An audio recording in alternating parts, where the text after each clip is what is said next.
Coming up next on today's Browns Report, we're going to look at some surprise cut candidates because we have one preseason game left, and I think it's a good time to look over some players that I think need to show up a little bit more just to solidify their spot on the roster. But if they do get cut, I would definitely be a little bit surprised by it compared to the 90th guy on the roster. So let's get started with, just the biggest talk of town right now in terms of wide receiver rumors for the Browns. What about David Bell? Just last year, he was a third-round pick out of Purdue, the 99th selection, a top 100 pick. And fast forward to 1 year later, and there are already a lot of people on Twitter saying, cut David Bell, cut David Bell. Yes, he has not had a great start to his NFL career in terms of just productivity in the preseason. 6 grabs, 46 yards, 1 touchdown, definitely being outshined by Austin Watkins.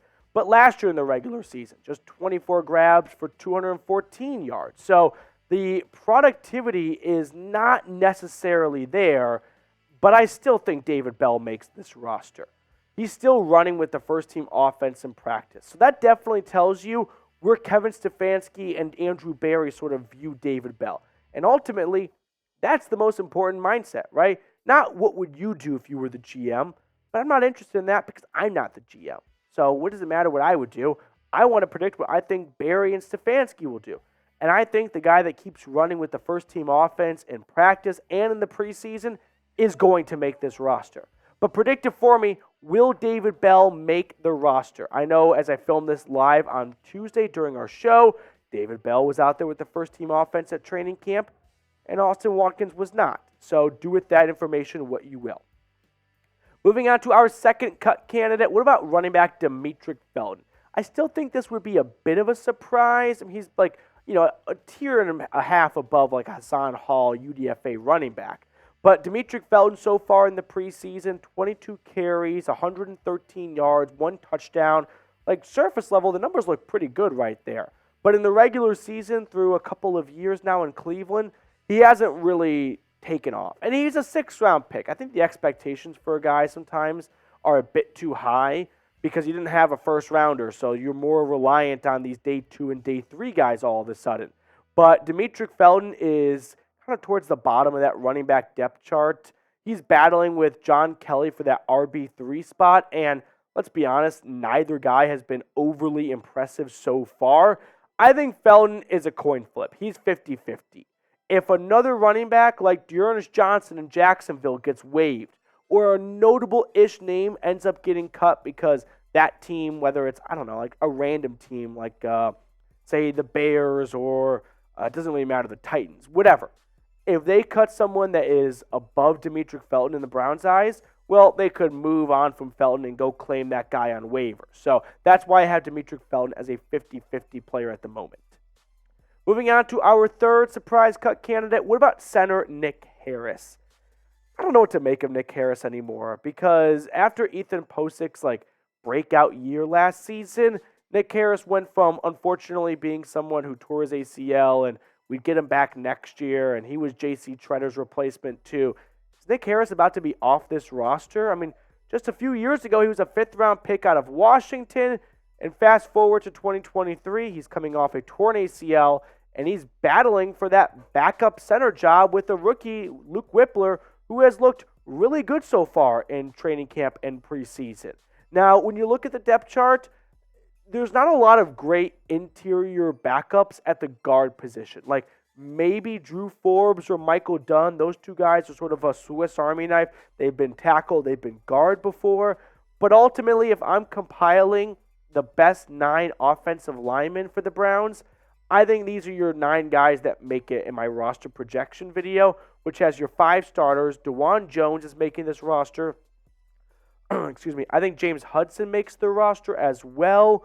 Luke Wypler and Nick Harris, I think, are just better football players than Drew Forbes or, the next guy on that interior offensive line that could maybe make a move for a job or for a spot. So I think ultimately Nick Harris does make this roster, but he might be a guard/center in 2023 if something were to happen to Wyatt Teller, because we know Bitonio is an Iron Man, knock on wood.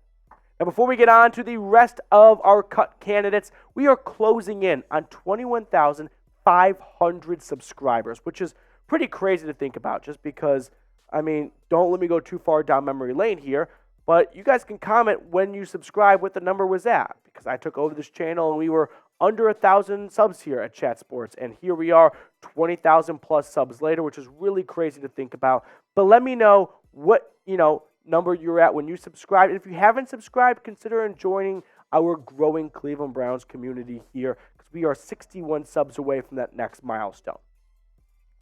Fourth surprise cut candidate, I'm going to go with Jordan Elliott.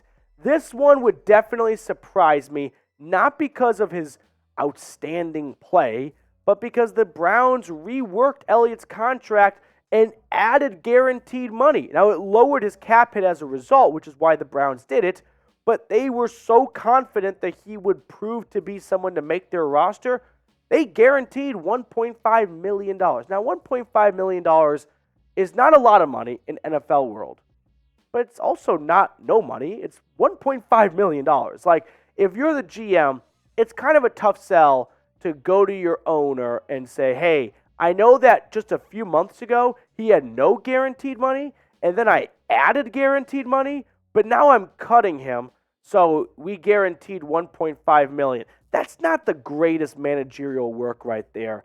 When at one point you had no guaranteed money, so you could have cut him and be scot-free, and then you decided to add guaranteed money just to cut him a few months later. You know what I'm saying? Now, he's battling for that last defensive tackle spot with Maurice Hurst because Shelby Harris, Dalvin Tomlinson, and Siaki Ika are locks to make this roster. So if the Browns roll with 4 DTs like they did last season, that leaves Jordan Elliott and Maurice Hurst. Last year, Elliott was somewhat unplayable. Like, if it wasn't for Perion Winfrey and Tommy Togiai being his backup, he probably would have been benched. He would have been benched on most other teams.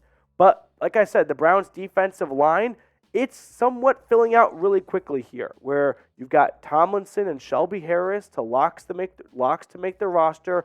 Siaka Ika's a rookie, is going to make it. So if you're rolling with 4 DTs, I like Maurice Hurst more than Jordan Elliott, but the $1.5 million that Andrew Berry guaranteed him probably locks him in, I'd have to think, right? But maybe Andrew Berry goes, you know what, I made a mistake. I'm not going to punish the rest of the team and the fan base because I had a bad decision back in May, June, whenever they made this restructure and guaranteed all this money. I'm going to eat it. It's a mistake. I'll own it, and that's that. Now, before we get to our 5th and final surprise cut candidate, really quickly, today's show was made possible thanks to our sportsbook partner, BetUS. So consider supporting BetUS by going to chatsports.com/bet. Promo code Browns125. You put that link and the promo code in, you get a 125% deposit bonus. Now, if you're wondering what you can bet that on, how about some AFC North odds, where I've showed this before, but I'm going to continue to harp on it until everyone watching cashes in on, I wouldn't say free money, but pretty good value, in my opinion, at plus 375. The Steelers suck. The Bengals will not go 3 in a row. So we're down to a 50-50 shot between the Browns and the Ravens. And at plus 375, that's pretty good value for a coin flip, in my opinion.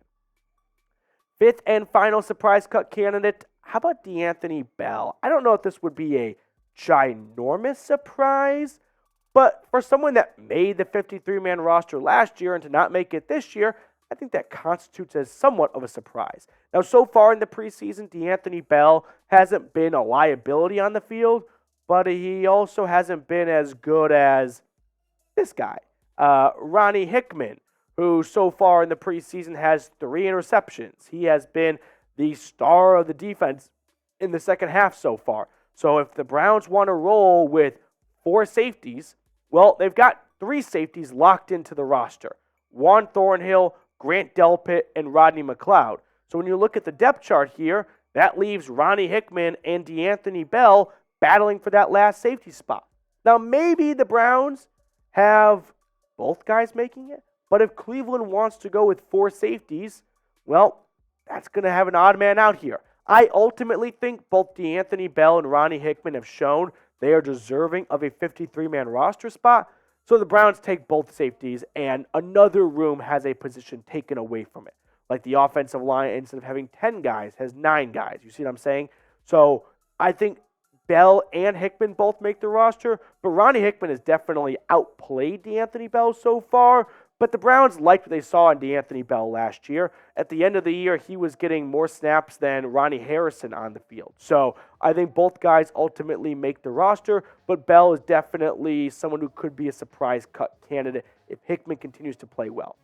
So drop your surprise cut candidate for me down in the comment section. Maybe I didn't even include number 10 because it's not a surprise anymore. Like if I did that, that'd be the laziest surprise cut candidate ever.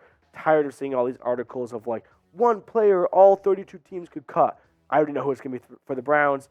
Like get some new material, please. Let's pick a card though to wrap up today's show. Trace, ooh, I almost dropped all the cards. What card do you want to go with? I'm going 4 of hearts today. 4 of hearts? Okay. I like it, amigo. I like it. I like it. Producers are up 3-1 over me, and I've got like 2.5 weeks until September 10th to try and make a furious comeback. One more cut. I'm going to go with the 6 of diamonds. What'd you go with? 4 of hearts. 8 of spades. Oh, 8 of that was spades. my last one. Oh, that's a bad beat right there. That's a bad beat. All right, that's going to do it for us on today's show. Thank you so much for tuning in. Like the video, subscribe, all those cliche stuff, and we'll catch up next time.